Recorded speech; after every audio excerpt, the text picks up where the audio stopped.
돌직구쇼 시청자 여러분 안녕하십니까. 국회의원 조응천입니다. 휴가 중인 김진 앵커를 대신해서 사흘째 돌직구쇼 특별 MC로 찾아뵙고 있는데요. 오늘이 마지막 날입니다.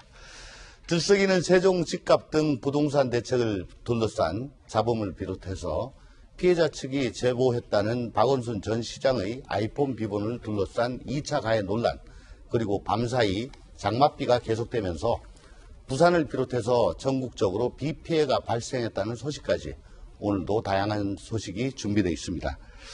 본격적인 진행에 앞서서 제가 국토위 여당 간사나 혹은 전직검사 조응천이 아니고 돌직구쇼 특별 MC로서 프로그램의 원만한 진행을 위해서 제 견해와는 일부 차이가 있을 수 있는 질문이나 발언을 할 수도 있다는 점에 대해서 널리 양해를 구하겠습니다. 그럼 오늘 저와 함께 하실 분들을 소개해드립니다. 김광삼 변호사님, 김영주 전 민주당 의원님, 김병민 미래통합당 비대위원, 그리고 김수경 한양대 겸임교수, 이재명 정치부 선임기자와 함께합니다. 돌직구쇼의 문을 여는 첫 코너, 신문 읽어주는 남자는 베테랑 이재명 부장이 전해드립니다.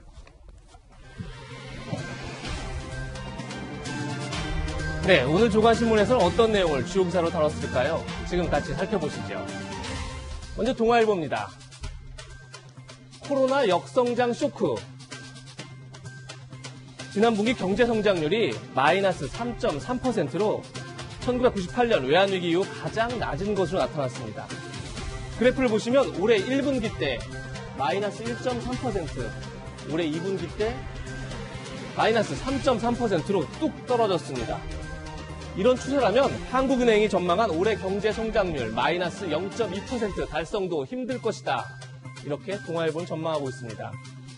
특히 우리나라 경제를 떠받치고 있는 수출이 마이너스 16.6%로 57년 만에 최대 감소 기록을 세웠다고 합니다. 최악의 경제 성적표를 받아든 건데 다음 3분기 때는 역성장 쇼크에서 벗어날 수 있을까요? 다음은 중앙일보입니다. 김일성 초상화 앞 충성 결의했나? 그런 기억 없다. 어제 이인영 통일부 장관 후보자 인사청문회에서 북한 외교관 출신 태영호 미래통합당 의원과 이 후보자가 벌인 설전입니다. 주체 사상을 신봉하냐는 태 의원 질문을 두고 여당은 구시대적 사상 검증이다 이렇게 반발했습니다. 그런데 이 후보자는 이승만 정권이 괴뢰 정권인가 이런 질문에 우리 국부는 김구 선생이 되었어야 했다. 김구 선생이 되는 게 마땅했다. 이렇게 말했습니다. 여러분 생각은 어떠십니까? 다음은 조선일보입니다. 저희가 어제 세계 각국이 물난리를 겪고 있다 이렇게 전해드렸는데 우리나라도 어젯밤 전국 곳곳에 폭우가 내리면서 많은 피해를 입었습니다. 같이 영상을 보시죠. 지금 보시는 영상은 어젯밤 부산시 모습입니다. 지하철역으로 빗물이 거세게 들어오고 있고요. 부산 지하철역의 지금 모습을 시청자가 제공해 준 겁니다. 그리고 지하에서 물이 분수처럼 올라오는 모습도 보입니다. 버스 안으로도 물이 차올랐습니다. 도로가 침수되면서 차들이 물에 잠겨 있고 힘겹게 건너는 사람들의 모습도 보입니다. 부산에서 도로 곳곳이 침수되면서 어제 인명피해가 발생하기도 했는데 잠시 뒤 이 소식 자세히 전해드리겠습니다. 다음 한국일보입니다. 에이스 류 마무리 김 설렐 준비 되셨나요? 미국 메이저리그가 오늘 60경기 단축 시즌을 시작합니다. 토론토로 이적한 류현진 선수가 내일 오전 7시 40분 템파베이와의 개막전에 선발 등판합니다. 템파베이는 우리나라 최지만 선수가 뛰고 있어서 코리아 빅리그 간의 투타 맞대결이 펼쳐질 예정입니다. 선발 투수에서 마무리로 변신한 세인트루이스 김광현 선수는 어제 시범 경기에서 세 타자를 모두 삼진으로 돌려세웠다고 합니다. 조금 전 우리 정부는 모레 일요일 경기부터 프로야구에 관중을 허용하기로 했다고 합니다. 야구 팬들에게 무척 반가운 소식일 것 같습니다. 지금까지 신문 브리핑이었습니다.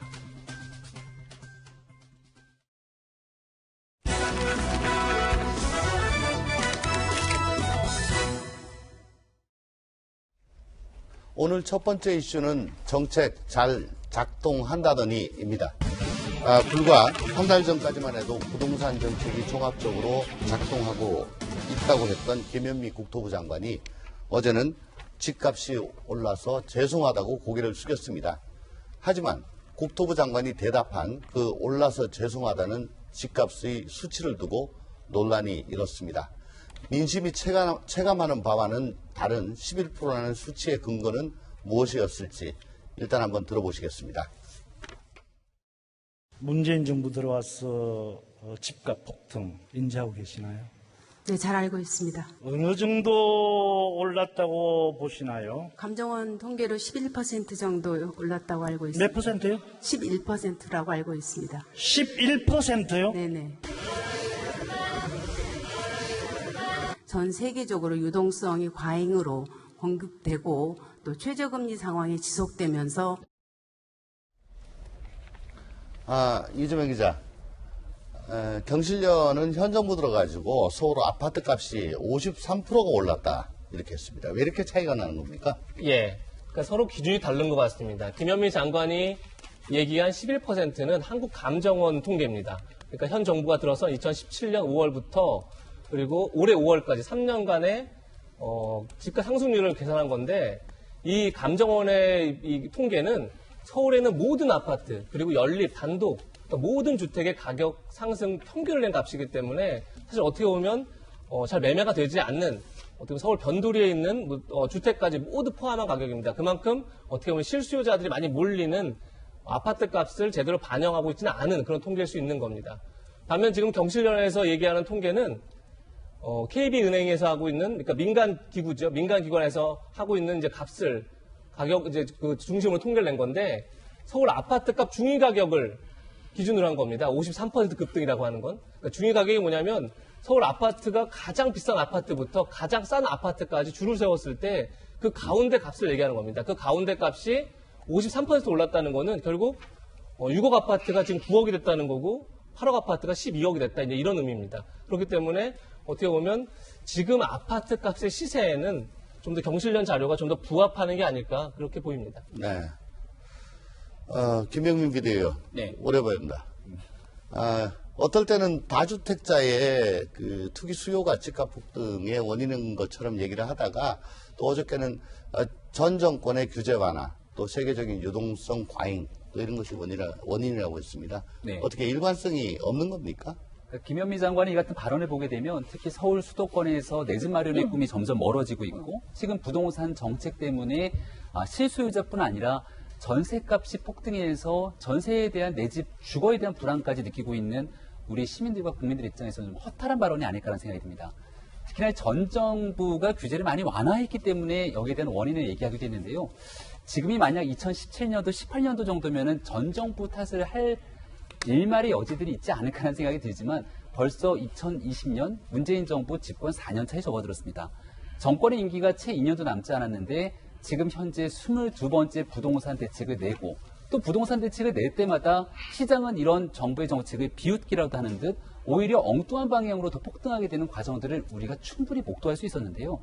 여기에 대한 솔직한 자성과 고백, 그리고 반성과 사과, 그리고 앞으로 어떤 방식으로 이 부동산에 대한 안정화를 꾀할 것인지를 국민 앞에 솔직하게 얘기하지 않는다면 현 정부를 향한 싸늘한 민심은 아마 되돌리기 어렵지 않을까라는 생각이 듭니다. 그 점에 대해서 저도 뭐 약간 좀 얘기하겠습니다. 이게 부동산 정책이란 게 또 집값이란 게 마치 그 온돌, 아궁이 같아가지고 거기다 불 넣는다고 금방 데워지지 않고 불 뺀다고 금방 냉골되지 않는 그런 시차가 있다는 점은 제가 말씀을 좀 드리고 넘어가야 될 것 같습니다. 김현미 장관이 어제 집값이 오른 것에 대해서 직접 사과의 뜻을 밝히기도 했습니다. 한 달 전 모습과는 좀 달랐는데요. 한 달 전 발언과 어제 사과 발언까지 이어서 들어보시겠습니다. 지금까지 정책은 다 종합적으로 작동하고 있다고 봅니다. 잘 가고 있습니까? 작동하고 있다고 봅니다. 수많은 대책을 하면서도 전혀 지금 해결이 안 되고 있는 이런 상황에 대해서 책임을 지고 스스로 물러날 생각 없습니까? 저는 뭐 절대 자리에 연연하거나 욕심이 있지 않습니다. 오죽하면은 김현미 장관 말 안 들었으면 쉽게 몇 억 벌 수 있었는데 하는 이런 말이 인터넷에 떠돌겠습니까? 반성하셔야 됩니다. 집값이 오름으로 해서 젊은 사람들이나 또 시장에 계시는 많은 분들 중에서 걱정하시는 분들이 많은 것에 대해서는 죄송스럽게 생각합니다. 김승윤 교수님, 한 달 전에는 뭐 이게 22번째 대책 아니냐 그러니까 4번째 대책이다. 언론이 뭐 온갖 거 다 갖다 붙였다. 뭐 이렇게 반박하기도 했습니다. 한 달째 태도가 좀 바뀌긴 바뀐 것 같습니다. 그때만 해도 정부 정책이 뭐 득표를 나타낼 거라고 그렇게 생각을 한 걸까요? 뭐 어떤 걸까요? 영상에서 보셨듯이 조금 어떤 모습이 좀 누그러진 모습이죠. 그러니까 얼마 전만 해도 언론이 좀 너무 프레임을 정부의 잘못이라는 쪽으로만 짜고 있다고 얘기했지만 이제 어제 같은 경우에는 좀 죄송하게 생각하는 점이 있다라고 얘기를 해서 뭐 한층 좀 누그러진 모습입니다. 아무래도 이제 여론이 너무 악화됐고 그 여론이 실제로 뭐 대통령의 국정수행 지지도라던가 뭐 민주당의 지지도라든가 이렇게 수치화돼서 약간 떨어지는 것들이 실제로 이제 나타나기 시작하니까 아무래도 그런 부분에 대해서 좀 태세를 바꿔야겠다는 생각을 한 부분도 있을 것 같아요. 물론 뭐 집값이 너무 오르니까 죄송한 부분도 있겠죠. 근데 실제로 그래서 현실 인식이 바뀌었냐는 건 좀 생각해 볼 필요가 있는 것 같습니다. 예를 들어서 이제 그 부동산이 얼마나 오른 것 같냐고 이제 물으니까 11% 한국감정원의 통계에 따르면 11%가 올랐다고 본다라고 말씀을 하셨는데 사실 뭐 KB국민은행 시세를 모르지 않으셨을 거예요. 당연히 둘 다 알고 있는데 이왕이면 11%가 올랐다는 통계도 있고 뭐 53%가 올랐다는 통계도 있는데 뭐 이런 좀 양쪽인 측면을 다 보고 있다는 것을 좀 보여줬다면 그래도 현실을 제대로 보고 있구나라는 생각을 할 텐데 아직도 계속 그 낮은 통계치에만 지금 집착해서 저것만을 현실이라고 보고 있는 것은 아닌가 그런 생각이 좀 들었을 것 같고요.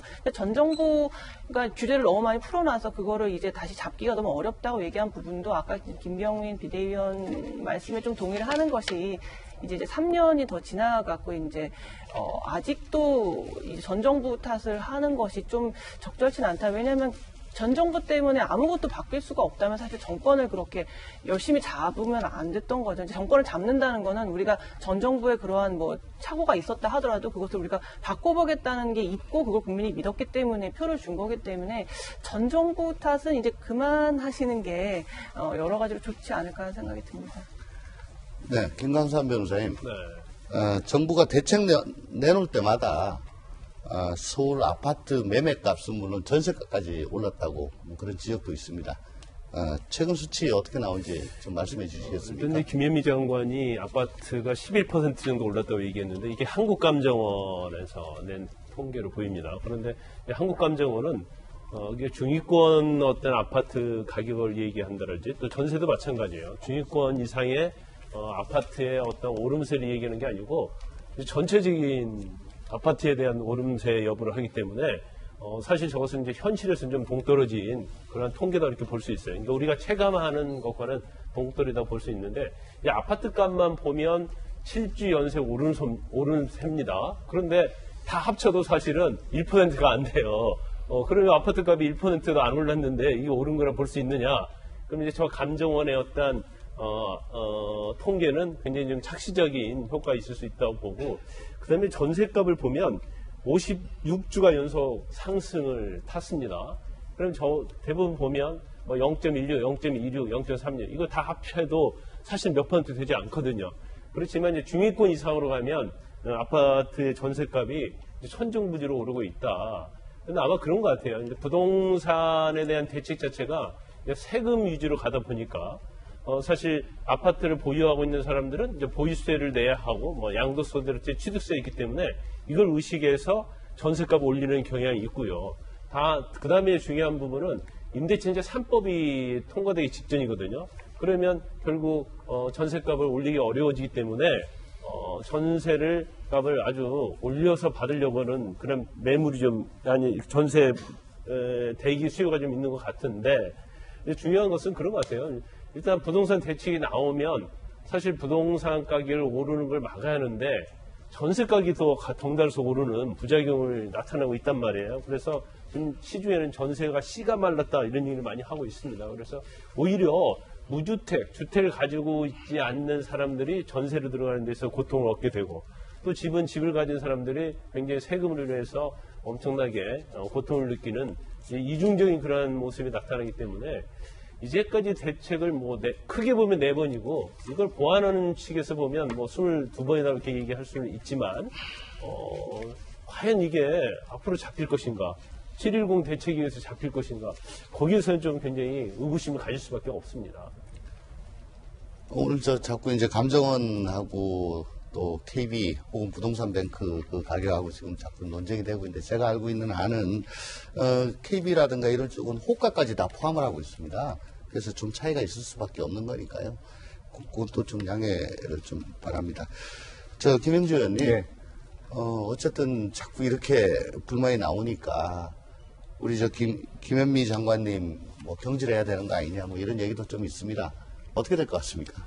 우선은 최근에 정세균 총리께서 언론에 출연하셨는데 이런 질문이 있었습니다. 그런데 정세균 총리께서도 지금 현재 계속적으로 부동산 정책에 대한 조정이라든지 또 대통령께서 굉장히 강조하고 계시는 게 어쨌든 부동산만큼은 어쨌든 현 정부에서 잡겠다고 강한 의지를 표명하고 계시고 그래서 실질적으로 이 문제가 어느 정도의 가닥을 잡아갈 때 부동산 여러 가지 전세라든지 아파트 가격이 어느 정도 안정세를 취할 때까지 장관을 경질할 계획은 없다. 이게 이제 현 정부의 입장이신 것 같아요. 그래서 빨리 어쨌든 장관도 중간하게 경질되는 것보다는 최선을 다해서 실제로 부동산이 안정이 되는 어떤 결과들을 보면서 물러날 때 물러나고 본인 스스로도 나는 연연하지 않겠다 이렇게 얘기하고 있는 만큼 장관의 경질만이 다는 아닌 것 같습니다. 네. 민주당은 연일 행정수도 이전 카드를 강력하게 밀어붙이고 있습니다. 아예 끝장 보겠다 선언까지 했습니다. 한번 들어보시겠습니다. 행정수도 완성이 공론화된 이상 끝을 보겠습니다. 더 이상 관습법의 논리에 얽매여 국가 100년 대계의 중대사를 덮어놓고 있을 수 없습니다. 제가 대표가 된다면 대표로 일하는 기간 동안에 결론을 낼 수 있다면 그게 최상이겠죠. 집권 여당이 책임을 가지고 내던진 제안이니까. 이재명 기자, 민주당은 이제 TF 구성에 들어갔습니다. 그리고 국회, 청와대 이전 대상 검토까지 마쳤다는 얘기도 있고요. 또 서울신문 보도에 따르면은 KBS, 서울대 이런 것도 세종시로 간다 이런 기사도 나왔는데요. 어떻습니까?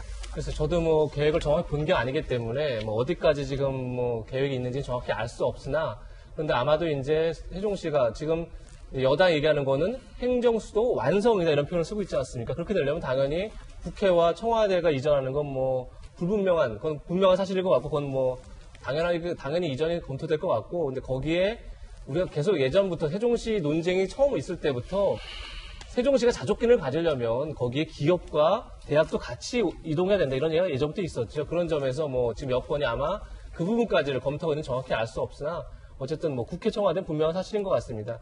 다만 전 너무 속도를 내고 있는 게 아닌가 하는 좀 걱정이 드는데 조금 전 이낙연 의원도 이런 얘기를 합니다. 자신이 만약에 다음 달 전당대회에서 대표가 되면 내 임기 때까지 완성을 짓겠다. 근데 사실은 이제 이낙연 의원은 다음 대선을 출마한다고 봤을 때 내년 3월에 임기를 이제 물러나야 되는 거죠. 그렇게 되면 지금 남은 게 7, 8개월밖에 안 되는데 7, 8개월 내에 그거를 정리하겠다는 건 너무 지나친 얘기가 아닌가 이런 생각도 들어서 여권이 물론 이제 이 필요성을 강조하고 또 국민을 설득하고 국민들의 공간을 넓히는 작업도 당연히 필요하지만 너무 일방향으로 몰고 가는 건 아닌가 이런 우려도 좀 드는 게 사실입니다.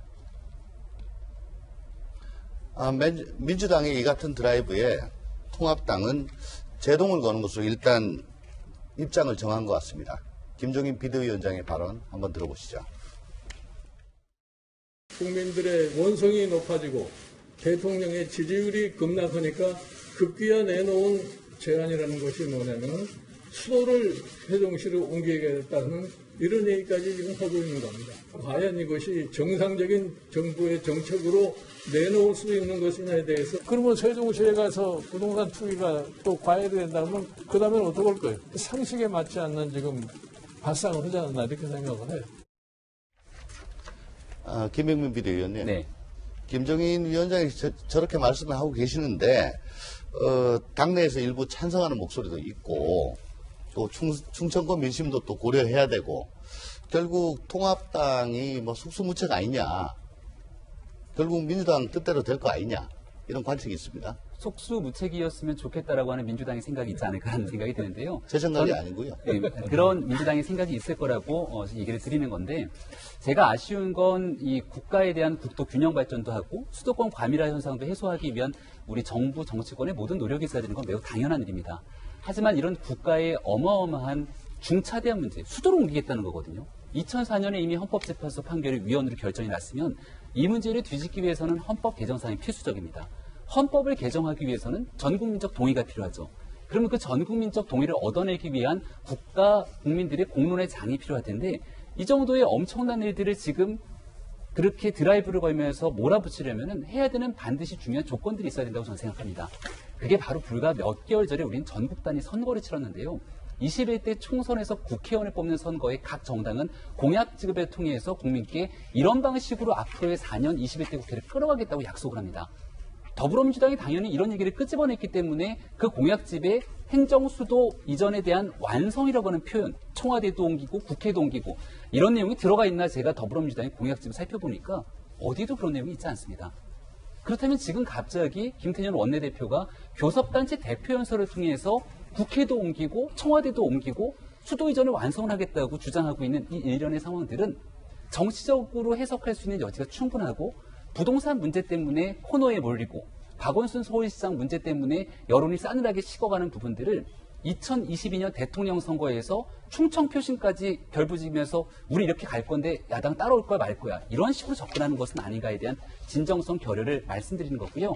국토 균형 발전하기 위해서 해야 되는 무수히 많은 일들이 있습니다. 혁신도시에 대해서 스마트 도시로 전환하게 되는 더불어민주당이 내놨던 공약들도 있고, 국회 분원에 대해서 어떤 식으로 현실화시킬지에 대한 점진적인 방안이 있는 만큼 진정성을 가지고 있다면 일단 내놓았던 약속부터 함께 실천하기 위한 노력이 필요하다고 저는 생각합니다. 김영주 의원님. 네.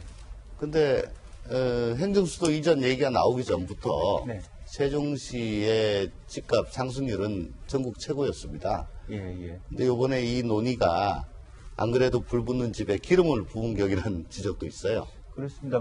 방금 말씀 주신 것처럼 이제 본격적인 행정수도 완성이라는 얘기가 나오기 전 7월 14일부터 20일까지의 조사를 놓고도 벌써 6주 연속 전국 1위거든요. 뭐 일반적으로 아파트 값이 3% 올랐다면 이게 6배나 많은, 말하자면 21%가량의 어떤 전반적인 아파트 가격이 이 세종시 아파트가 월등히 높은 상태입니다. 그래서 상당히 우려가 되는데, 실제로 오히려 더 말하자면 최근에 다시 한번 이런 어떤 논의가 있었기 때문에 방금 말한 것처럼 호가 2, 3억씩 쑥쑥 매주 거의 1% 정도의 상승률을 보이고 있어요. 그래서 이것이 어디까지 지속될 것인가, 또 매물들이 나왔다가 다시 들어가는 그런 상태가 있기 때문에 이제 이것이 그야말로 제 생각에는 어쨌든 이번 대선까지 간다 그러면 상당히 장단기적으로도 세종시의 아파트 부동산 가격의 상승은 불보듯 뻔한 거 아닌가, 그렇게 보여집니다. 네. 경강산 변호사님. 네. 아니, 우리 패널들이 말씀하시는데 우리 김 변호사님이 뭐 부동산 이제 전문가시라고 그러는데. 제가 왜 전문가예요? 앞에 패널들이 그러시더라고요. 그냥 농담으로 하는 얘기인데. 농담이에요. 세종시 집값 한번 전문가로서 진단을 한번 해주세요. 저는 전문가 아니죠. 저는 법률 전문가죠. 법률 전문가인데 아마 그럴 것 같아요. 일단 지금 세종시 부동산 관련해서 이제 언론 보도를 보니까 세종시에 미쳤다 이런 이 헤드라인이 있더라고요. 그 내용을 읽어보니까 2억, 3억씩 계속 호가가 뛰고 있다는 거예요. 그리고 매물을 걷어들이고 있기 때문에 매물이 없다 보니까 또 이것도 뛰는 거고. 그래서 이렇게 쭉 보면 이러다 또 강남 짝이 나지 않는가. 그런 또 우려가 좀 있어요. 그래서 지금 사실은 지난 4월 선거 이후에 이제 민주당이 워낙 의석수를 많이 차지했기 때문에 이제 법을 만들게 되면 사실은 제가 볼 때는 수도 이전에 대해서 막을 수 있는 방법 없는 것 같아요.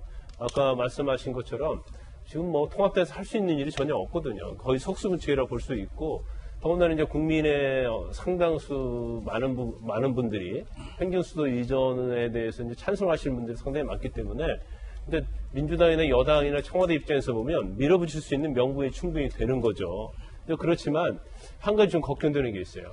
너무나 많은 권력을 가지고 있고 너무나 국회 다수를 차지하다 보니까 모든 것이 너무나 이렇게 저희가 뭔가 인식을 하고 판단을 하기 전에 정치적으로 빨리 돌아가는 게 아닌가.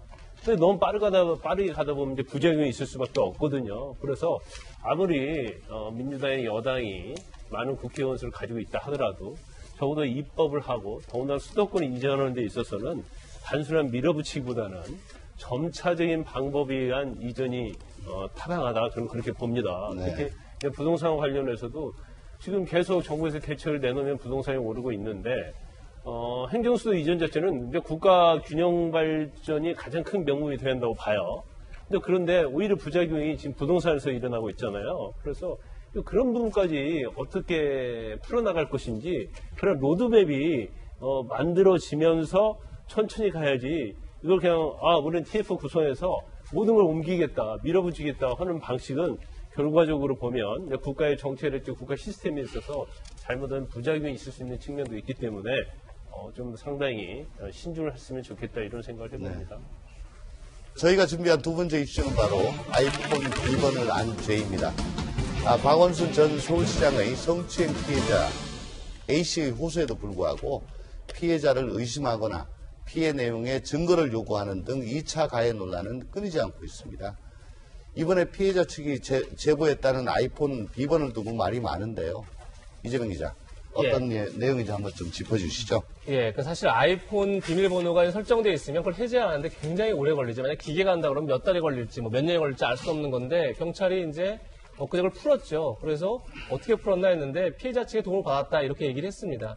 그렇지 않아도 어제 저희가 이게 또 다른 2차 가해로 이어지는 게 아닌가 이런 우려가 있었는데 실제 그런 일이 벌어지고 있는 겁니다. 화면에 보시는 것처럼 손혜원 전 의원은 비서가 어떻게 비번을 아느냐 그러면서 박 전 시장 아이폰 비밀번호를 피해자가 어떻게 알 수 있느냐면서 그러면 비서에게 비밀번호를 알렸으면 나머지 다른 5명도 모두 알고 있는 거냐 이런 식으로 이제 얘기를 하는 거죠. 결국 피해자가 알고 있는 것 자체가 마치 무슨 다른 뭐가 있는 것처럼 이제 얘기를 하는 거고 그러면서 이제 그게 2차 가해가 될 수 있다 이런 지적이 계속 나오니까 피해자의 일방적 주장으로 인해서 유족들이 겪는 피해도 2차 피해다 이렇게까지 얘기를 하고 있는 겁니다.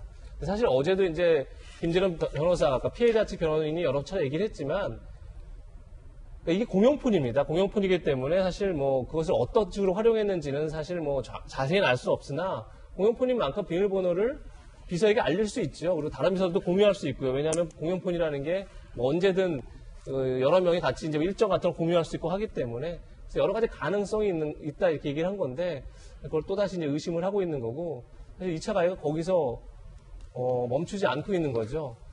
지금 사실 저도 사실 어제 이 내용을 보면서 굉장히 충격적이었는데 서울시 한 산하 기관장이 이런 글을 어제 올렸습니다. 그러니까 피해자 측의 기자회견을 보면서 분노를 넘어 살이마저 느꼈다. 그러면서 김재련 변호사, 그러니까 피해자 측 변호사죠. 여성단체 대표들을 들러리 세워놓고 자기 변명에 급급하고 있다, 비겁하다, 사악하다 이런 글을 올렸는데 그러면서 박원순 전 시장이 사과할 기회조차 얻지 못했다. 그러니까 피해자와 변호인, 여성단체들이 사과할 여유뿐만 아니라 삶을 정리할 시간조차 주지 않았다. 이제 이런 주장까지 지금 하고 있는 겁니다. 그런데 이 점은 분명히 짚어야 될 것 같습니다. 피해자가 이미 20차례 이상 비서실에 문제를 제기했죠. 그리고 보직 배경을 요구했고요. 만약 그때만 하더라도 이 문제를 공식적으로 박원순 시장한테 얘기를 하고 문제 삼을 수 있었죠. 여러 차례. 그러니까 여러 차례 기회가 있었습니다. 박원순 전 시장이 물론 피해자 측이 주장하고 있는 내용들을 조기 중단할 수 있는 기회가 여러 번 있었다고 생각하고 그런 점에서 어떻게 보면 이 문제를 4년에 끌고 간 건 박원순 전 시장과 박 전 시장을 둘러싼 정무 라인들이 아닌가 이런 생각이 드는 거고 그렇게 따지면 박원순 시장에게 피해자나 피해자의 변호인이 사과할 시간을 주지 않은 게 아니라 거꾸로 피해자가 사과받을 시간을 잃은 거죠. 그런 점에서 전 뭐 박원순 전 시장과의 친분 관계가 있으니 뭐 저렇게 얘기하는 부분, 안타까운 부분이 있을 수 있지만 늘 여권이 얘기했던 게 피해자 중심주의인 만큼 피해자 입장에서 좀 다시 한번 생각해보는 그런 공감 능력을 좀 발휘해야 되지 않을까 이런 생각이 듭니다. 김수영 교수님, 비서가 비밀번호를 도대체 어떻게 알았냐. 그걸 계속 물고 늘어지는 거. 그 의도가 좀 불순하다. 그래서 2차 가해다. 이런 거죠, 이게. 그렇죠. 그 질문 자체에는 뭔가 이 박원순 전 시장과 그 피해자가 단순히 가해자 피해자가 아닌 뭔가 좀 친한 관계가 아니었냐, 그렇기 때문에 비밀번호를 알고 있지 않았겠냐, 이러한 뉘앙스가 깔린 질문이기 때문에 이 미투가 뭐 가짜 미투일 수 있다, 뭐 이런 식의 어떤 의도가 좀 깔린 질문이죠. 뭐 대단히 부적절하다고 봅니다. 사실 어떻게 보면 이게 이제 피해자다움에 대한 얘기를 또 하게 되는데, 피해자라면 당연히 그 비밀번호 몰랐어야 되는 거 아니야? 뭐 피해자가 어떠했어야 되느냐에 대한 일종의 프레임인 건데요. 만약에 그렇게 이제 박원순 전 시장의 어떤 억울한 게 있을 수도 있는데 왜 이렇게 피해자한테만 조준하는 식으로 여론이 돌아가느냐에 대해서 만약에 불만이라면 비밀번호를 알게 됐으니 그 안에 내용이 있겠죠. 거기에 만약에 박원순 시장이 억울한 부분이 있으면 그 비밀번호를 통해서 알아내게 된 그 휴대전화의 내용을 통해서 알면 되는 거기 때문에 그 비밀번호를 어떻게 알게 됐느냐가 중요한 게 아니라 다행히 그 비밀번호를 알아서 풀게 됐고 그 내용을 알게 되는 것이 좋고요. 그리고 또 이제 만약에 이제 그 휴대전화를 들여다보게 되면 물론 이제 사망 정황에 대한 것만 보겠다는 지금 상황이기는 하지만 아마 이제 그 대화 내용 같은 것들이 보여질 때 이 박원순 전 시장이 아주 높은 상급자였기 때문에 이 피해자의 입장에서는 그 자리에서 즉시 그 뭐 문자로 강렬하게 저항하거나 그거에 대해서 강하게 뭐 부정하거나 반박하거나 하지 못했을 수 있거든요. 그러면 또다시 이 피해자다움이 맞냐는 얘기가 또 나올 수 있어요. 그 부분에 대해서 우리가 이 권력 관계에서 위력 관계에서 발생한 사건이라는 걸 잊지 말고 그 부분은 감안해야 된다고 생각을 합니다. 네. 김영주 의원님. 네. 저 서울시 한 산하기관장이란 장모 씨의 네. 주장, 네. 피해자의 기자회견을 뭐 들으면서 살이마저 느꼈다. 뭐 그런 부분들. 네. 저는 뭐 개인적으로는 좀 불편합니다. 네. 그리고 여기에 대해서 피해자 지원단체들은 피해자 입을 막고 진실을 부정하고 또 결국은 피고소인과 관련자들 비호하려는 거 아니냐 이렇게 또 반발을 하고 있고요. 어떻게 이런 논란에 대해 가지고 네. 적절하다고 보십니까? 이제 뭐 기본적으로는 이제 그 피해자 중심주의라는 관점에서 보면 적절하지 않죠. 그러나 이제 박 시장 주변에는 저도 이제 이분이 누군지를 알고 저도 잘 아는 사람입니다만은 이미 그 부분에 대해서 시장님이 고인이 됨으로써 또 자기 생명을 끊음으로써 그에 대한 답을 했다 이렇게 보는 인식이 있어요. 이제 그러다 보니까 일부 이제 그런데 이미 그런 문제는 뭐 법적으로도 공소장 없음이기도 하고 자기 개인으로도 물론 좀 아쉬운 거는 유서에서 예컨대 이런 피해에 대해서 위로를 했다든지 좀 언명을 했으면 좀 더 직접적인 사과의 말씀이 있었으면 좋겠는데 그런 부분이 없기는 하죠. 하지만 이제 박 시장 측근에서는 뭐 어쨌든 본인 스스로가 이보다 더 많이 말하자면 벌을 받은 게 있냐라고 이제 하는 어떤 그 옹호하는 입장들이 없잖아 있는 것 같습니다.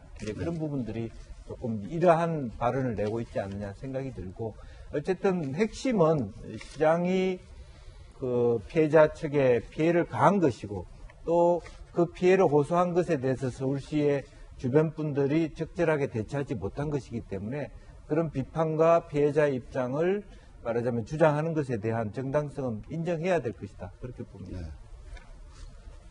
김광산 변호사님. 네네. 지금 성추행 피해의 증거가 빈약하다. 뭐 또 이런 일부의 주장도 있습니다. 어떻게 보면 또 입증 책임을 또 전환하는 것 같기도 하고 말하면 말하는 대로 말하지 않으면 않는 대로 계속 공격이 들어오는 이런 상황. 이제 저희 이제 변호사를 하면서 이제 선거 관련된 범죄 연루가 돼서 이제 고소를 당한 사람들이 와서 공통적으로 하는 얘기 있어요. 이 사건에 증거가 없다 그런 얘기를 해요. 그래서, 왜 증거가 없냐? 그러니까 피해자 진술 말고는 증거가 없었기 때문에 나는 무죄다, 무혐의다 이제 이런 얘기를 하거든요. 그런데 일반적인 성범죄 자체가 이 은밀한 장소에서 가해자와 피해자 둘 사이에서 이루어지는 거거든요. 그럼 결국 증거 자체는 이제 피해자 진술밖에 없는 거예요. 그래서 대부분 한 90% 이상은 피해자 진술의 신빙성에 의해서 유죄 판결이 나는 경우가 대부분입니다. 박원순 시장과 관련된 부분도 사실은 제3자가 이거에 대해서 이제 증인이랄지 그런 증거가 되기는 굉장히 어려운 측면이 있죠. 그런 피해자 진술의 어떤 신빙성에 관한 문제, 이것이 죄가 되냐 안 되느냐 판단이 될 거고, 그러면 이제 피해자 진술의 신빙성을 뒷받침할 수 있는 객관적인 또 다른 뭐가 있냐는 거죠. 그런데 피해자 측에서 지금 제출하고 있는 것이 텔레그램이랄지 아니면 박원순 시장이 어떤 속옷 입은 걸 찍어서 보냈다랄지 이런 주장하고 있지 않습니까? 그래서 어떻게 보면 그것은 이제 객관적인 증거면 피해자 진술의 어떤 신빙성을 충분히 이제 뒷받침할 수 있는 그런 증거가 된다고 봐요. 그래서 제가 만약에 이 피해자를 처음에 상담했다고 한다면 유죄 받는 데는 문제가 없다 이렇게 얘기했을 거예요. 물론 그러한 증거에 대해서 박원순 시장이 이제 사망하지 않고 그걸 반격을 해서 그런 신빙성을 탄핵을 했다면 모르겠지만 지금까지 나와 있는 증거만 가지고 보면 사실은 어떤 범죄 혐의를 인정하는 데 있어서 크게 빈약하다 이렇게 말하기는 어렵지 않나 싶습니다. 네. 어제 우리 돌직구쇼에서 서울중앙지검이 제일 먼저 박 전 시장의 피소 사실을 인지했다는 보도를 전해드렸습니다. 서울중앙지검은 상급기관인 대검찰청에 해당 사안을 보고하지 않고 또 피해자 측 면담 요청도 일방적으로 취소했습니다. 서울중앙지검의 대검 패싱 의혹이 나오는 대목인데요. 김광삼 변호사님. 네.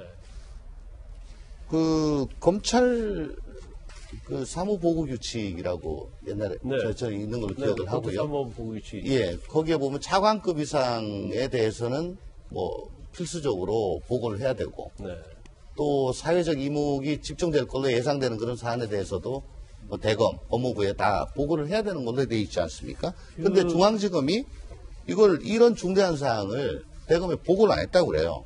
그 이유가 뭘까요? 일단 이제 김재련 변호사가 피해자 측 고소인으로서 고소를 한 것이 지난 8일이단 말이에요. 그런데 8일 전날인 7일 날 서울중앙지검 부장에게 여성아동 담당하는 부장에게 이제 전화를 했다는 거 아닙니까? 그래서 면담 요청을 했고, 그런데 부장이 면담을 다음 날, 그러니까 원래 고소한 날 3시에 면담을 하기로 했다가 갑자기 일정을 취소했다는 거예요. 그럼 이 중앙지검 부장이 그럼 피고수인이 누군지 알려달라고 그랬는데 이걸 알려주지 않으니까 그러면 이제 면담을 할 수가 없다. 이렇게 거절을 해서 어쩔 수 없이 박원순 시장이라고 알려줬다고 그럽니다. 그러면 일반적으로 이렇게 중요한 사안은 이제 검찰 사무보고 규칙에 의한다 하더라도 당연히 대검과 법무부에 보고를 해야 하는데 대검에서는 보고받은 적이 없다 이렇게 얘기를 하고 있어요. 그러면 사실 이 부장이 소속하고 있는 것이 이제 제4차장 서울중앙지검 산하거든요. 그러면 이렇게 중요한 사안을 적어도 차장하고 중앙지검 검사장일 때는 보고했을 거라는 추론이 가능해요. 물론 안 올 수도 있지만 아마 안 오지는 않았을 것이다. 그러면 내부적으로, 이건 저 개인적 의견입니다. 그러면 내부적으로 부장, 차장, 검사장이 굉장히 고민을 많이 했을 거예요. 그래서 이 사안 자체를 과연 우리가 면담을 하게 되면 이제 직접 수사해야 하잖아요. 근데 이건 굉장히 정치적 부담이 크거든요.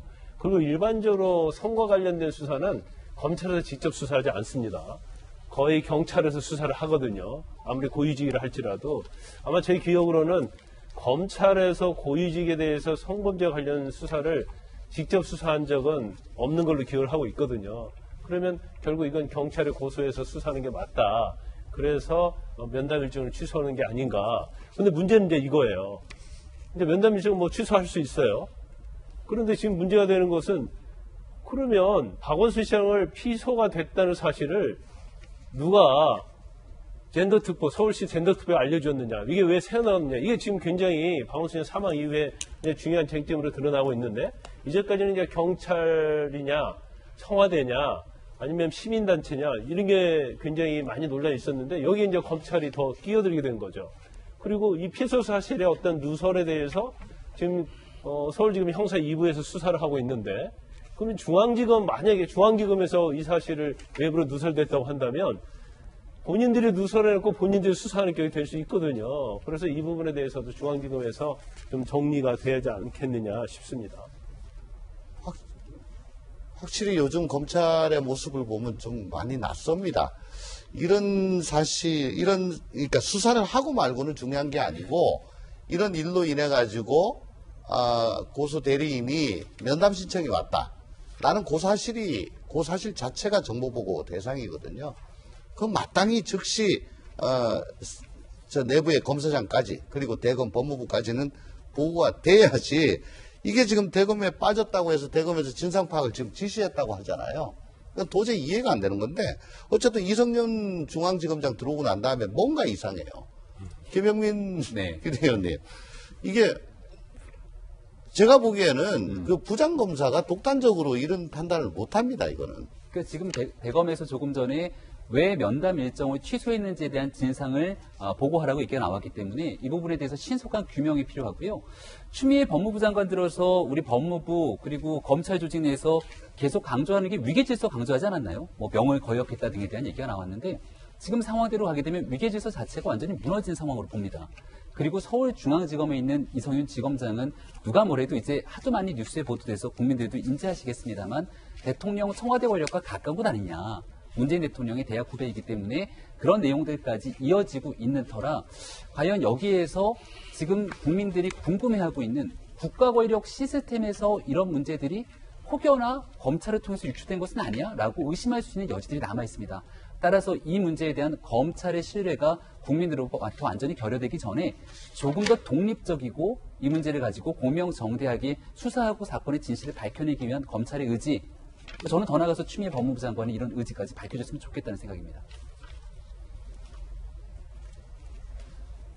현재 고소정보 유출건을 중앙지검이 지금 맡고 있는데, 그러면 그것도 중앙지검이 맡는 거, 아까 김광삼 변호사님은 좀 적절치 않다고 하셨는데, 이 문제에 대해서 대검이 같이 생각하시는 거죠. 네, 대검이 일단은 중앙지검에 요청을 하지 않았습니까? 왜 면담을 취소했는지 그 부분을 아주 신속하게 먼저 규명을 해야 될 겁니다.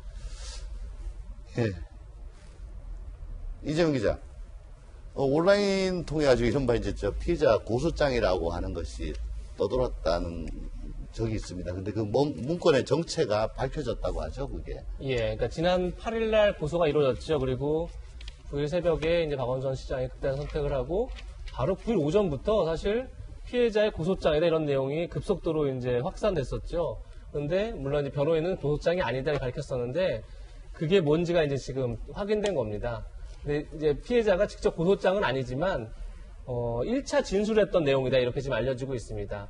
지금 보시는 것처럼 박원순 전 시장 사망 다음 날에 온라인 메신저를 통해서 피해자의 고소장 문건이 떠돌았었는데, 이게 고소장 원본 자체는 아니고 그 전에 피해자가 김재련 변호사를 만나서 1차 진술서 썼다고 합니다. 그러니까 내가 어떤 피해를 당해왔다는 걸 썼었는데, 그거를 피해자 이제 어머니가 자신이 알고 있는 목사한테 우리 딸을 위해서 기도해달라 이러면서 그 문건을 건넸었는데, 그게 다시 또 다른 교회 관계자한테 전달되고 그 과정 속에서 유출된 거 아니냐, 이렇게 보고 있고, 처음에 이제 어떻게 알았냐면 1차 진술서에 피해자가 약간 착오를 해서 근무기간 이런 것들을 잘못 썼다고 합니다. 근데 그 내용이 이제 그대로 온라인 메신저를 통해서 돌아왔던 내용 안에 그대로 있는 거죠. 그래서 이제 이게 고소장이 아니라 1차 진술서다, 이렇게 확인을 된 거고, 그러면서 이제 그 추정을 했더니 이제 그렇게 유출됐다, 이렇게 지금 확인된 내용입니다.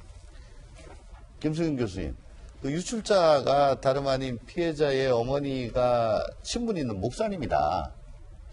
그러면 성직자인데 믿고 얘기했는데 좀 당황했을 것 같아요. 매우 당황스럽죠. 그러니까 아마 이제 그러니까 기독교인이셨던 것 같은데, 부모님께서 이제 너무 사안이 엄청나고 걱정이 많이 되니까 보통 이제 그 기독교 신자분들은 이제 목사님한테 중요한 일 있을 때 뭐 상의도 하고 기도가 필요할 때는 기도를 부탁하기도 합니다. 그래서 아마 그 1차 진술서의 내용을 보내주면서 이러이러한 일이 있으니 좀 기도해달라고 한 것 같아요. 근데 당연히 그거를 목사만 알고 있었어야죠. 워낙 그냥 봐도 너무 민감한 내용이기 때문에 누구한테 함부로 얘기할 수 없는 내용이라는 거를 아셨을 것 같은데 이걸 이제 다른 사람, 다른 목사나 이제 다른 사람들한테 이제 이게 전파가 되면서 일파만파 이런 메신저 같은 걸 통해서 이제 유출이 되게 된 겁니다.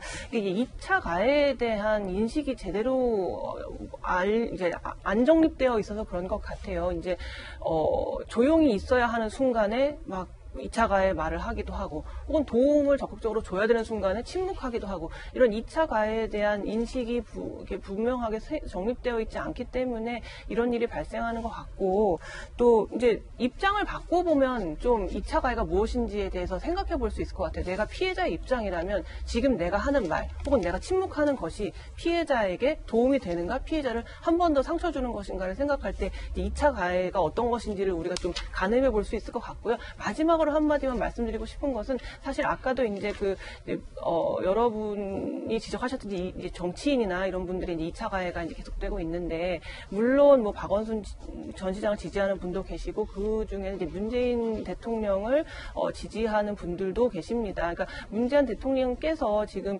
특별한 언급은 안 하고 계신데 만약에 이제 뭐 피해자에 대해서 뭐 두둔하고 박원순 시장을 비판하는 말씀을 하실 수 없다면 2차 가해는 좀 중단하자라는 말씀만 좀 해주셔도 이런 것들이 조금 조용해지지 않을까 하는 생각이 좀 듭니다. 예, 이 점과 관련해서 피해자 고소장이라고 하는 그 유출자에 대해서는 저 수사기관이 수사 중이어서 아직 확정되지 않았다. 그래서 상당히 유보적이다. 그런 점을 또 보태서 말씀드리겠습니다. 김영주 의원님, 네. 피해자가 매 분기별로 인사이동 좀 시켜달라. 그렇게 요구를 했는데 묵살당했다. 네. 반면에 자기 후임들은 정기 인사철이 1월, 7월인데 그때가 아니 뭐 2월 달에도 뭐 수시로 인사를 해주고 그랬다. 네. 그러니까 이게 뭐냐에 예. 대해서 서울시는 좀 답변이 좀 석연치 않은 것 같습니다. 네. 사실 뭐 말씀하셨다시피 매년 1월, 7월에 정기 인사 이동을 하는데 다만 이제 김태균 행정국장이 뭐 비정기적인 어떤 그 정기 인사철 외에도 수시로 인사 이동도 가능하다 이렇게 얘기를 했습니다만은 이제 2월 달에 피해자 본인이 나가고 난 다음에 실제로 후임들이 이제 그 피해자가 했던 일들을 했을 때 내가 왜 이런 일을 해야 되느냐라는 문제 제기를 했고 그 사람들에 있어서는 정기 인사철처럼 말하자면 이 피해자는 뭐 거의 몇 년에 걸쳐서 20번 가까이 이런 호소들을 했음에도 불구하고 그걸 들어두지 않은데 상대적으로 이 후임들은 그때 당월 바로 인사이동이 들어갔다는 것이죠. 이제 그런 부분에 대해서 왜 그런 일이 있었는가, 이제 이런 부분이 생각할 수 있습니다. 예를 들어서 어떤, 뭐, 비서진들이 보기에 이 말하자면 시장님과의 관계의 선호도라든지 이런 것들을 판단할 수 있을 텐데, 아직까지 그걸 뭐 딱 잘라서 이런 이유 때문이다라고 얘기하기는, 적절하지 않은 것 같고요. 어쨌든 그런 부분이 지금 이제 피해자 입장에서는 좀 답답한 피해의 내용이 아닌가 그렇게 생각이 듭니다. 박 전 시장 사망 후에 대통령께서는 노영민 비서실장을 통해서 충격적이다라고 입장을 밝히신 것 외에는 뭐 침묵을 이어가고 계십니다. 그런데 어저께 강민석 청와대 대변인의 입장 발표가 있었는데 이게 또 논란이라고 합니다. 이재명 기자, 설명 좀 해주시죠. 예, 강민석 대변인이 지금 말씀하신 것처럼 이제 문재인 대통령이 지금 이제 박원순 시장 문제에 대해서 특별히 언급이 없는 상황에서 어제 강민석 대변인이 한국일보와 통화해서 지금 보시는 저런 얘기를 합니다. 청와대는 고위공직자 성비위의 단호한 입장이다. 피해자에게 위로의 말씀을 드린다. 이런 얘기를 합니다. 이렇게 되면 청와대가 드디어 공식적으로 입장을 밝힌 거다. 이렇게 많은 언론들이 생각을 하는 거죠. 그냥 강민석 대변인이라는 게 뭐 늘 우리가 얘기하지만 대변인은 자신의 의견이 없는 거죠. 다 청와대 입장을 얘기하는 거니까 청와대가 이제 공식적으로 피해자에게 위로를 전하고 이 문제를 단호하게 대처하겠다 이런 의지를 밝힌 거다 이렇게 해석을 했었는데 보시는 것처럼 4시간 뒤에 말을 좀 바꿉니다. 그러니까 뭐 청와대가 피해자 뭐 위로의 말씀을 드린다 이런 걸 취소한 건 아니지만 진상규명 결과가 사실로 특정되면 그때 보다 분명하게 공식적인 입장을 밝힐 수 있다. 이렇게 밝히고 또 청와대 관계자는 강민석 대변인이 한 얘기, 다시 얘기해서 고위공직자 성비위의 단호한 입장이다. 피해자에게 위로의 말씀 전한다. 이 얘기가 문 대통령의 메시지는 아니다. 강 대변인의 개인 입장이다. 굉장히 흔한 경우는 아니죠. 그러니까 대변인이 얘기를 했는데 대변인 얘기는 대변인의 개인 입장이다. 이렇게 얘기한 건 정말 흔한 일이 아닌데 글쎄요. 좀 어떤 착오가 있었는지 아니면 대변인이 먼저 얘기를 했는데 대변인이 청와대 기류를 대충 이렇게 보고 얘기를 한 건데 나중에 아직까지 특정되지 않은 상황에서 너무 성급한 거 아니냐 이런 문제제기가 안 할 수 있었던 건지 정확한 사정은 알 수 없지만 근데 이건 자칫하면 어떻게 해석될 수 있냐면 여전히 청와대가 지금 피해자의 진술을 정확하게 믿지 못하고 있구나. 피해자의 주장을 물론 이제 수사 중이기 때문에 당연히 그것이 다 100% 맞다라고 얘기할 수 있는 사람은 아무도 없으나 여전히 피해자의 진술을 정확하게 믿지 않고 있구나. 이런 이제 인식을 줄 수 있는 거죠. 그런 점에서 계속 이제 지난번에 논란이 됐던 게 여당에서 피해자가 아니라 피해 호소인이다. 피해를 호소하는 고소인이다. 이런 식의 얘기를 많이 했었는데 결국 청와대도 같은 인식을 하고 있나? 라는 인식을 줄 수 있는 거죠. 이 말을 번복하면서. 그래서 청와대가 좀 빨리 입장을 정리하는 게 그리고 아까 김수경 교수님 말씀하셨지만 최소한 2차 가해만은 바람직하지 않다. 이건 충분히 할 수 있는 건데 좀 그런 입장을 너무 더디게 발표하는 게 아닌가라는 생각은 분명히 듭니다. 김영민 의원님, 좀 청와대의 자세가 좀 굉장히 조심스럽다, 소극적이다, 뭐 이런 생각하고 계실 것 같아요. 네, 대변인이 얘기했던 두 가지 메시지가 고위공직자 성비위에 청와대가 단호한 입장이다. 피해자에게 위로의 말씀을 드린다. 이 두 마디 멘트도 청와대가 할 수 없다면 대한민국 국민은 대한민국의 공적 시스템에서 일어나게 되는 성범죄 문제를 어떻게 바라봐야 될지 그리고 페미니스트 대통령을 자처하기도 했고 입만 열면 피해자 중심주의, 양성평등, 성인지 관점에서 이 문제를 바라보겠다고 했던 현 여건에 대해서 국민들은 어떤 생각을 갖게 될지 궁금증과 의문점들이 듭니다. 저는 이게 이제 어제 오늘 어쩌다가 일어났던 일이라기보다는 우리가 안희정 전 지사의 사건부터 바로 얼마 전 오거돈 전 부산시장의 사건 그리고 박원순 서울시장에 이르기까지 광역자치단체들 특히 특정당에서 거듭 이어지고 있는 문제를 분명하게 매듭지지 못하게 된다면 재발 방지에 대한 중요한 우리 사회의 신뢰를 확보할 수 있는 소중한 기회를 잃어버릴 수도 있습니다. 우리가 문재인 대통령의 메시지 과거에도 조국 전 장관 때문에 국민들이 굉장히 끓고 있을 때 결국은 35일 만에 결국 법무부 장관직을 벗어나긴 했습니다만 나중에 기자회견을 통해서 조국 전 장관에게 마음의 빚이 있다라는 사적 이해관계에 대한 표현 때문에 많은 국민들이 실망을 준 적이 있는데요.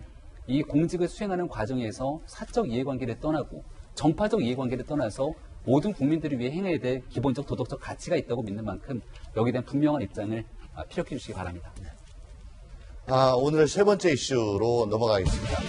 어제 열린 이인영 통일부 장관 후보자 인사청문회의 핵심 쟁점은 때 아닌 주체사상이었습니다. 세 번째 이슈, 주체사상, 국부 그리고 군 면제입니다. 철진한 이념 공세로 자질을 검증해야 할 청문회 자리가 사상 검증 부대로 변질됐다는 지적도 있었습니다. 태영호 통합당 의원의 질의로 시작된 사상 검증 논란 직접 들어보시죠. 언제 또 어디서 이렇게 나는 주체사상을 버렸다, 너는 주체사상 신봉자 아니다 라고 하신 적 있습니까? 공개 선언 같은 거.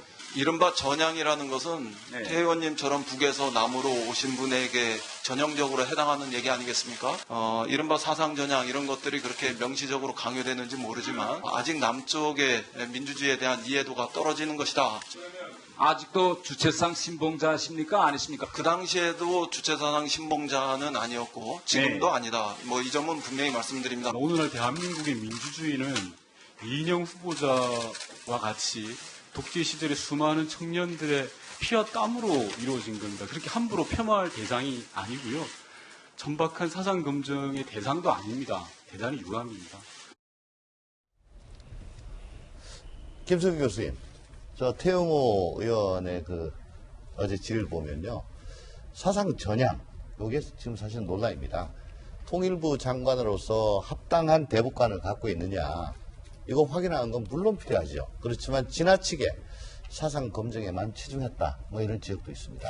진행자가 말씀하신 것처럼 이제 이게 무슨 다른 부처가 아니라 이제 통일부 장관에 대한 청문회이기 때문에 대북관이 어떠냐고 물을 수는 있다고 봅니다. 그런데 이제 그 용어 자체가 사상 검증, 전향을 했느냐, 주체 사상을 아직도 믿고 있느냐, 이 질문 하나를 너무 집요하게 물고 늘어졌는데, 그게 이제 좀 시대착오적인 거죠. 이제 색깔론으로 저렇게 얘기가 변질되게 되면 사실 이인영 그 장관 후보자 같은 경우에는 아니다라고 얘기하면 그만일 문제를 저렇게 끝까지 하나의 문제에 집착했다는 게 조금 국민들이 보기에 좀 눈살이 찌푸려졌고요. 그러니까 사실 이인영 장관 후보자가 이제 내정이 됐다는 얘기가 들린 이후로 이제 언론에서 여러 가지 검증을 했지만 아주 뭐 치명적인 어떤 이렇게 그런 것들이 나오지는 않았어요. 사실 그렇다면은 저 청문회 자리는 어떻게 보면은 이 미래통합당 입장에서는 국민의 마음을 살 수 있는 아주 송곳 같은 질문 같은 것들을 통해서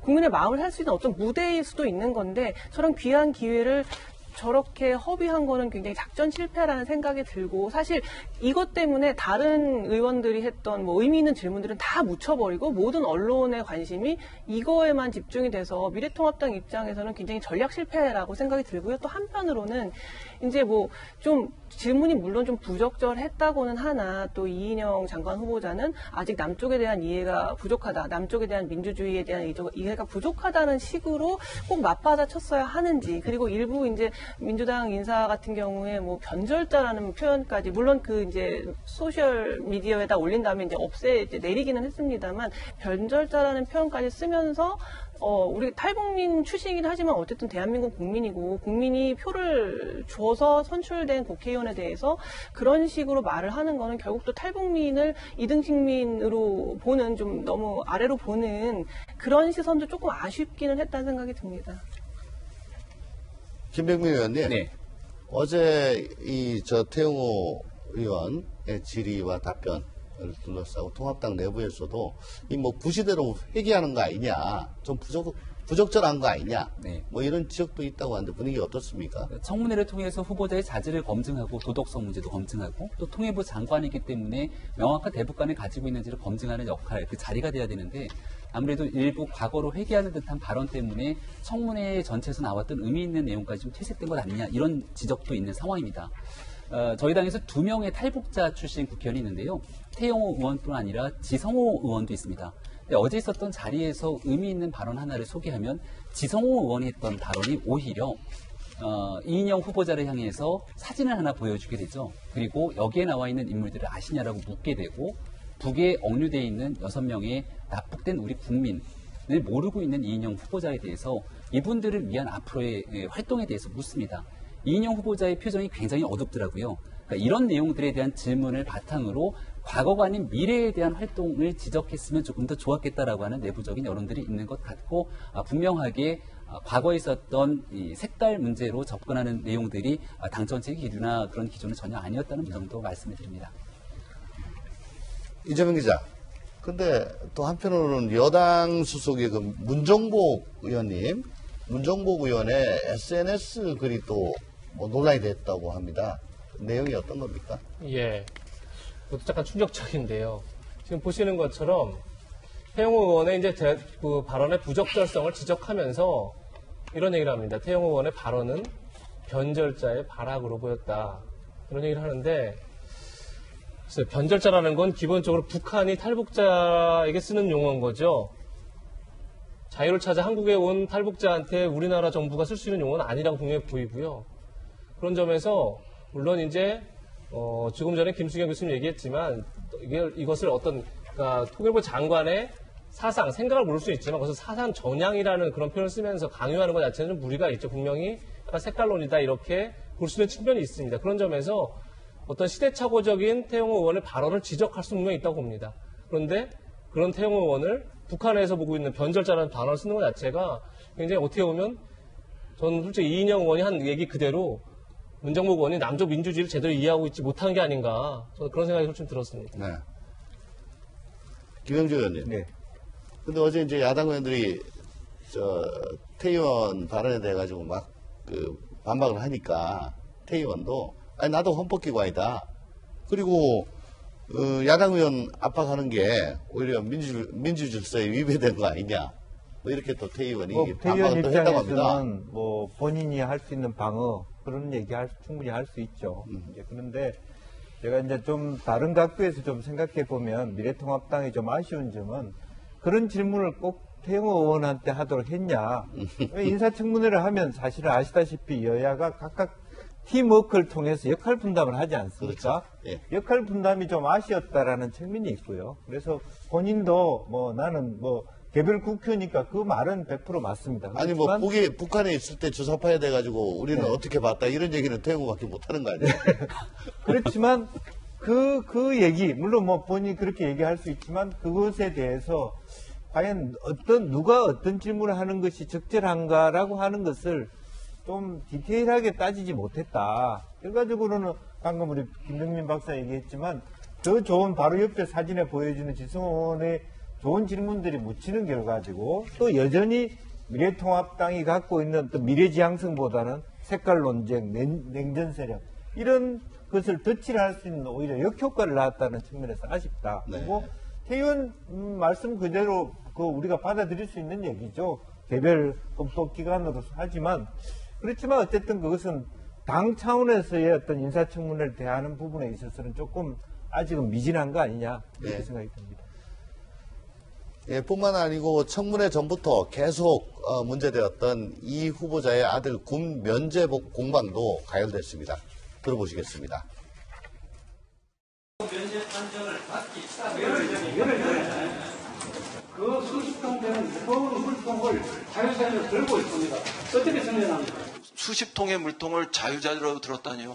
맥주 한 박스를 둘이서 그것도 번쩍 들은 게 아니라 손을 내려서 같이 들었고요. 물통도 마찬가지로 둘이서 같이 옮기지 않았습니까? 그걸 어떻게 수십 통이라고 그렇게 왜곡하십니까? 그러면은 지금 이 자리에서 맥주 한 박스 갖다 놓고 그것이 정말 수십 킬로가 되는지 한번 확인해 보십시다. 김광삼 변호사님. 네. 예, 뭐 청문회 때 뭐 자주 보이는 뭐 그런 것들입니다. 이 후보자의 아들이 뭐죠? 강직성 척추염으로 뭐 면접 판정을 받았는데 어떻게 그렇게 뭐 무거운 걸 드냐? 또 뭐 카트 레이싱을 하냐? 뭐 이렇게 문제를 제기하고 있습니다. 일리가 있는 의혹책입니까? 어떻습니까? 일단 자녀 군대 면제는 청문회 아주 중요한 단골 메뉴 아닙니까? 저희에는 해병대 나왔습니다. 그런데 이 내용 그런 것 같아요. 그러니까 이제 문제가 왜 되냐면 이인영 아들이 이제 16년도에 군 면제를 받습니다. 5급으로. 이제 척추에 문제가 있어서 5급으로 받은데 그 뒤에 이제 몇 개월 지난 다음에 이제 우리가 카트라고 알죠. 카트 레이싱이라고 해서 이제 놀이공원 같은 데 가면 이 카트를 타고 레이싱을 즐겨요. 그때 즐길 때 뭐 레이싱 복도 있고 그래 즐기는데 척추 강직염이 있는, 그러면 척추가 그 정도로 아플 정도면 이제 군대를 못 갈 정도 아프다는 거 아니에요? 이제 그런 사람이 카트레이싱을 즐기면서 거기서 이제 맥주 박스를 드는 모습을 이인영은 아들이 올린 거예요, 거기다가. 그래서 아니 척추를 해서 면제를 받는데 이게 과연 가능하냐 이제 이런 얘기를 하는 거고, 이인영 의원은 맥주 박스를 혼자 든 것도 아니고 이제 둘이 같이 들은 것이다. 그러면 설사 척추가 좀 아프다고 해도 누구나 그럴 수 있는 것이 아니냐. 근데 아까 통합당 의원이 뭐 무거운 물박스를 막 들었다 얘기는 좀 과장된 건 맞는 것 같아요. 왜냐면 그렇다고 하면 그런 사진을 제시하든지 그래야 하는 거 아니겠어요? 그래서 뭐 제가 볼 때는 그냥 의혹 제기만 할 게 아니고 정말로 문제가 있다고 한다면 척추 강직염과 관련된 의사, 전문가한테 도움을 받아서 이게 이 정도의 카트레이싱을 한다랄지 맥주팟을 들 정도의 어떠한 들 정도 되면 척추 강직염으로 인해서 군대를 면제받을 수 있을 정도냐 아니냐. 근데 그런 거에 대한 어떤 객관적인 사실을 확인하고 그 자료를 보여주면서 청문하는 게 맞지. 단지 맥주팟을 든 걸 가지고 이거 군대 면제받는데 문제가 있는 거 아니냐. 이런 식으로 의혹을 제기하는 것은 좀 설득력이 없다 이렇게 봅니다. 네. 제가 저 식당 할 때 주류 관리를 제가 했는데 좀 무겁습니다. 옮기고 합니다. 맥주 한 박스 굉장히 무겁죠. 소주 좀 무겁습니다. 소주가 더 무겁고.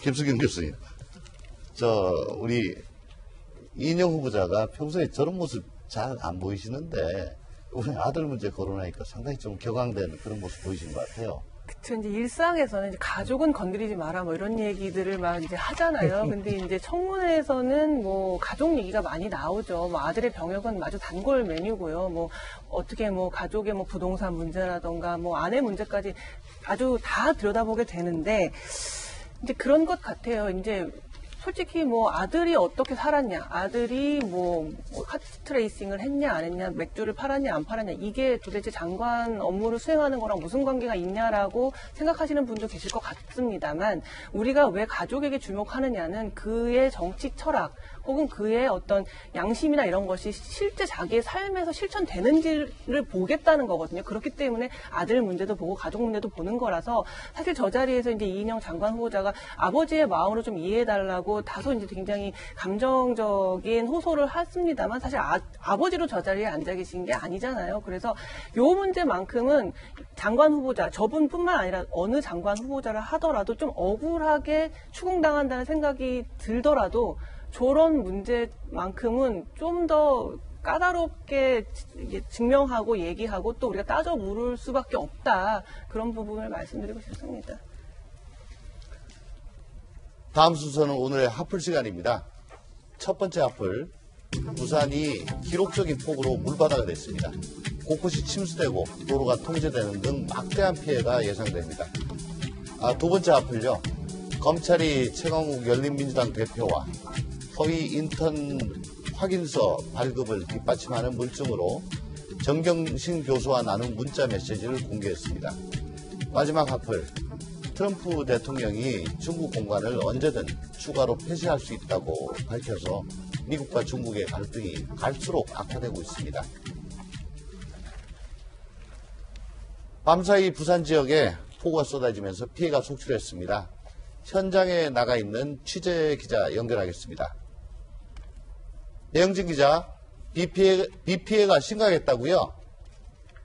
네, 밤사이 부산에는 시간당 80mm가 넘는 폭우가 쏟아지면서 도심이 말 그대로 물바다로 변했습니다.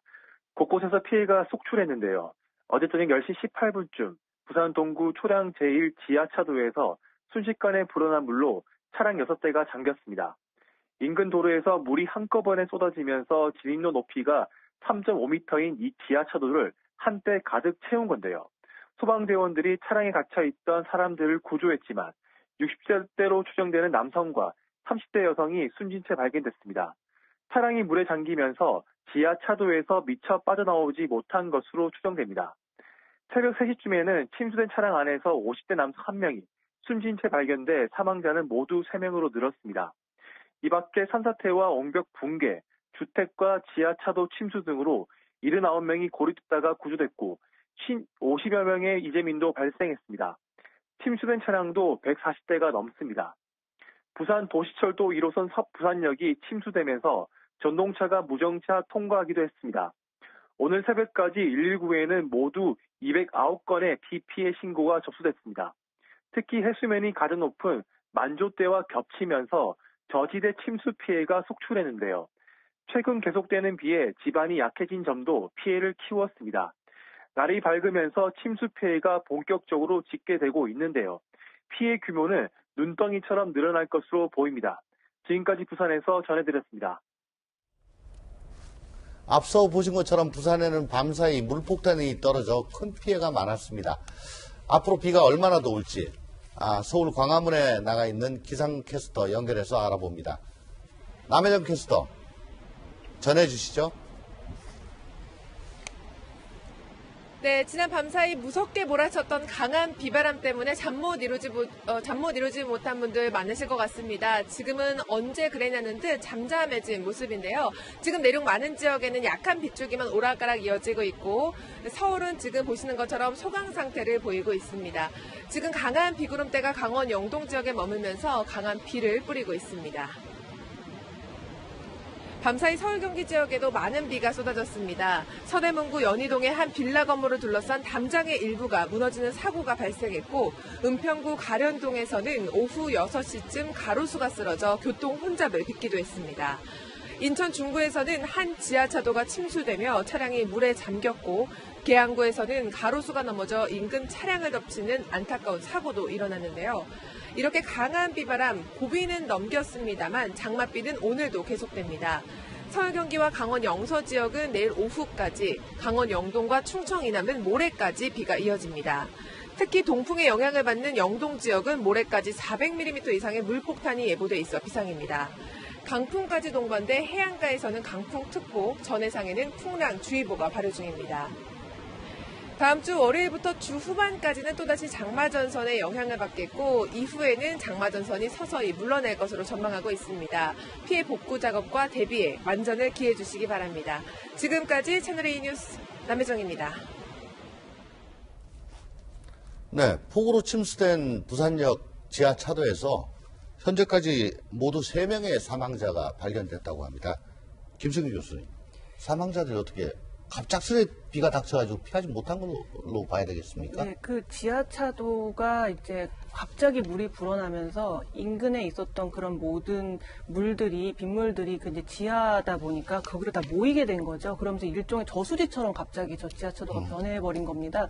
그러다 보니까 운전을 하던 이제 운전자들이 갑자기 불어난 물에 이제 피하지를 못하고 저 안에 갇혔는데 이제 물이 저렇게 꽉 차게 되면 수압 때문에 문이 잘 안 열리게 되죠. 그러다 보니까 미처 피하지 못한 이제 세 분께서 안타깝게도 이제 목숨을 잃으셨는데 그 참 매년 장마와 태풍이 있기 때문에 사실 굉장히 준비가 잘 되어 있었을 거라고 생각이 듭니다만 너무 물폭탄처럼 이제 내리는 비에 이제 속수무책이었던 것 같아요. 아무래도 이제 뭐 지구 온난화 뭐 이런 것들을 기상 이변들이 속출하면서 어떻게 우리가 미리 만들어 놓은 것들이 작동하지 못할 정도로 과부하가 걸리면서 이런 일이 발생한 것 같은데요. 지금 당장 뭐 저희가 지구 온난화를 해결할 수는 없지만 아무튼 좀 더 만전을 기해서 앞으로 이렇게 닥칠 기상 이변들에 대해서 좀 인명사고가 있지 않도록 준비를 해야 될 것 같습니다. 네, 두 번째 화풀입니다. 어제 열린 최강욱 열린민주당 대표 재판에서 검찰이 최 대표와 정경심 교수가 나눈 휴대전화 문자 메시지를 공개했습니다. 이재명 기자. 예. 어떤 내용이죠? 예, 최강욱 대표가 개인 로펌에서 사실 허위로 증명서를 발급했다 하더라도 그 자체를 문제삼기는 어렵습니다. 그것이 대학 입시에 쓰였을 때 그러면 그때는 이제 업무 방해죄가 성립되는 거죠. 바로 검찰이 어제 그 증거를 이제 제시한 겁니다. 지금까지 최강욱 대표는 내가 발급한 인턴 확인서가 조 장관 아들이 입시에 사용한지 몰랐다 이렇게 주장했었는데 어제 검찰이 밝힌 문자 메시지를 보면 정경심 교수가 최강욱 대표한테 인턴 확인서를 잘 받았다 이렇게 보냅니다. 그랬더니 최강욱 대표가 합격하는데 도움이 됐으면 좋겠습니다. 그리고 다시 정경심 교수가 연대 고대를 위한 것인데, 그러니까 연대 고대 대학원 진학을 위해서 필요한 건데 어쩜 좋을지라고 보냅니다. 그러니까 저 대화만 봤을 때 최강욱 대표는 자신이 발급한 허위 인턴 증명서가, 그러니까 인턴 확인서가 허위인지 아닌지 둘째 치더라도 그 자체가 대학 입시에 쓰인다는 걸 분명히 알았다. 이것이 지금 어제 검찰의 주장입니다. 네. 김광삼 변호사님. 저 내용에 보면 뭐 연고대 입시를 위해서 쓴다 뭐 이런 내용이 사실 눈에 띄어요. 네. 뭐 이런 내용이 입증에 도움이 된다고 보십니까? 이제 일단 검찰에서 이제 최강욱 의원이 청와대 공직기강 비서관 있을 때 이제 조사하려고 했는데 이제 최강욱 그 당시 비서가 이제 거부를 해서 조사를 못했다 이렇게 얘기를 하고 있잖아요. 네.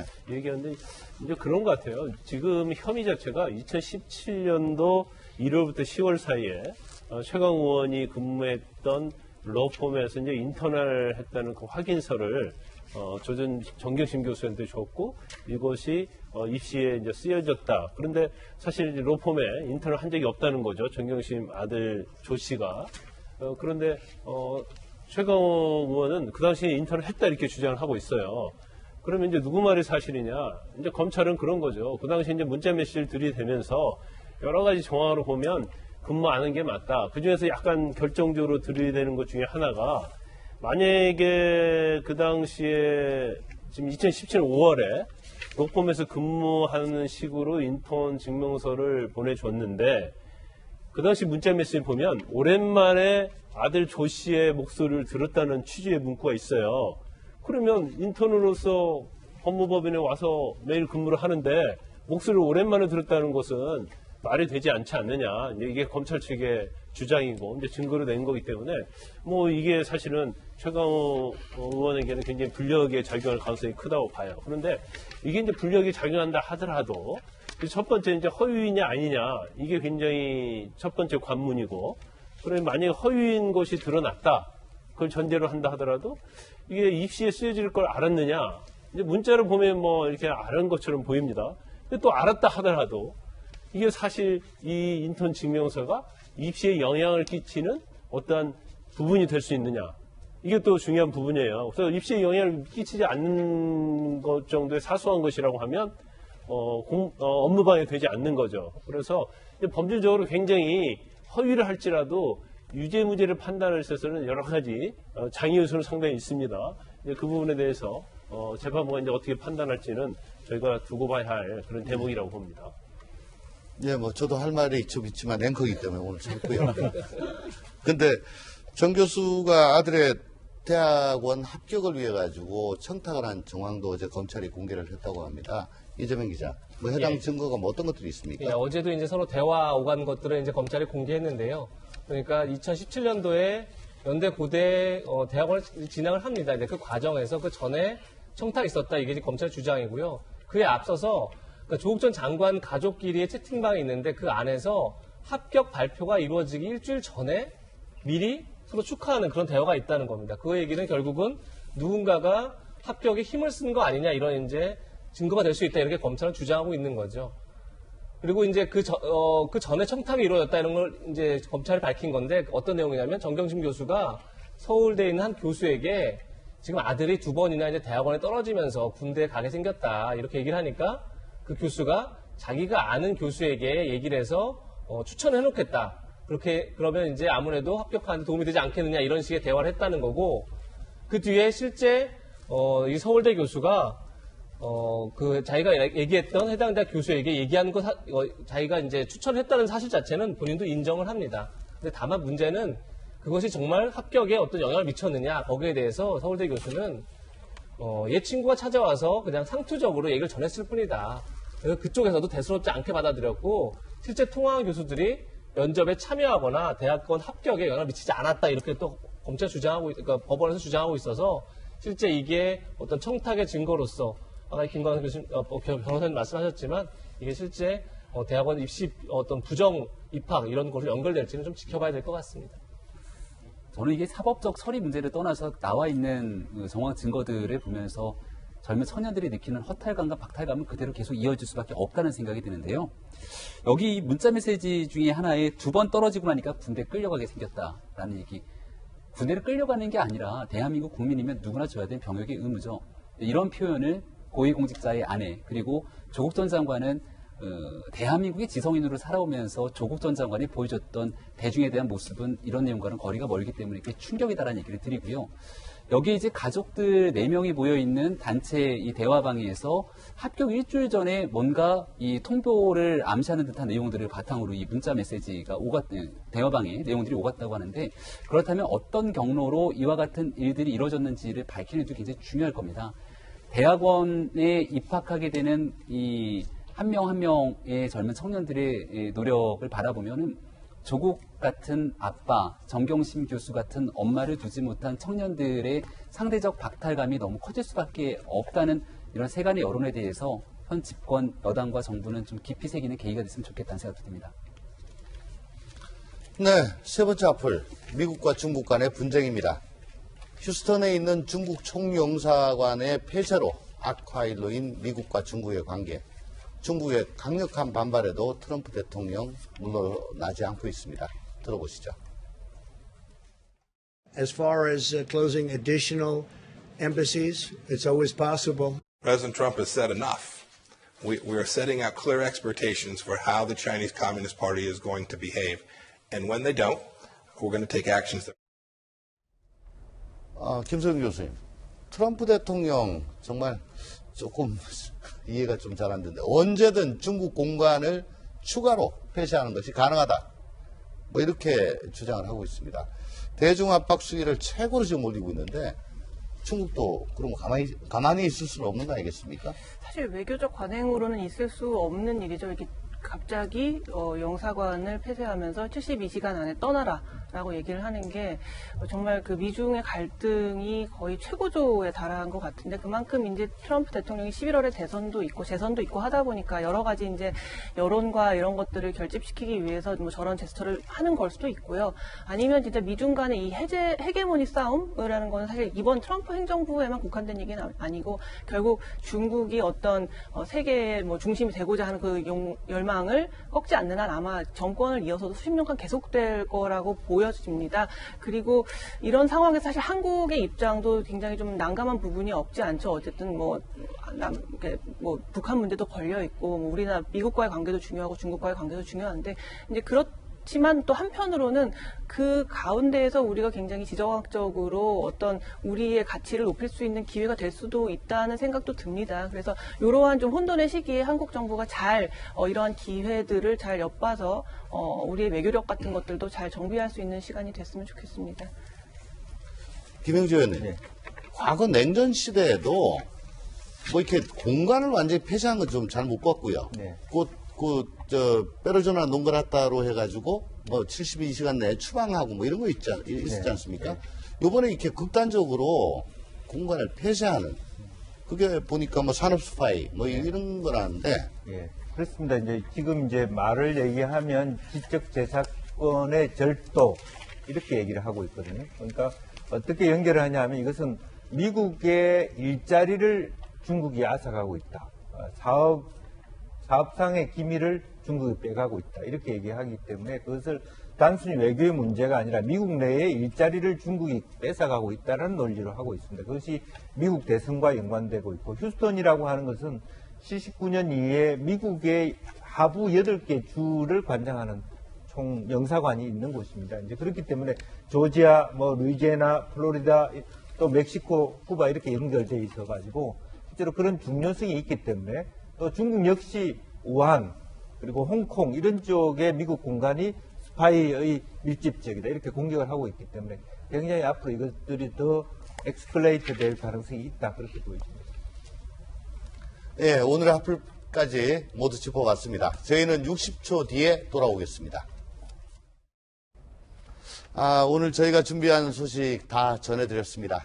사흘간 특별 MC 조응천 어떠셨습니까? 이제 좀 익숙해질만 하니까 그만두라 그래가지고 좀 시원섭섭합니다. 그리고 지금 화면에는 나오지 않지만 이 프로그램이 방송되기 위해서 수많은 스태프들이 얼마나 고생하시는지를 함께 사흘 동안 같이 경험할 수 있는 참 의미 있는 그런 시간이었습니다.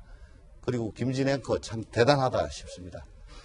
부족한 점 많았지만 너그럽게 지켜봐 주신 시청자 여러분 고맙습니다. 다음 주부터는 다시 김진 앵커가 돌아옵니다. 저는 여당 국회의원으로서 더욱 최선 다하는 의정활동으로 여러분들께 보답하겠습니다. 시청해주신 여러분 정말 고맙습니다.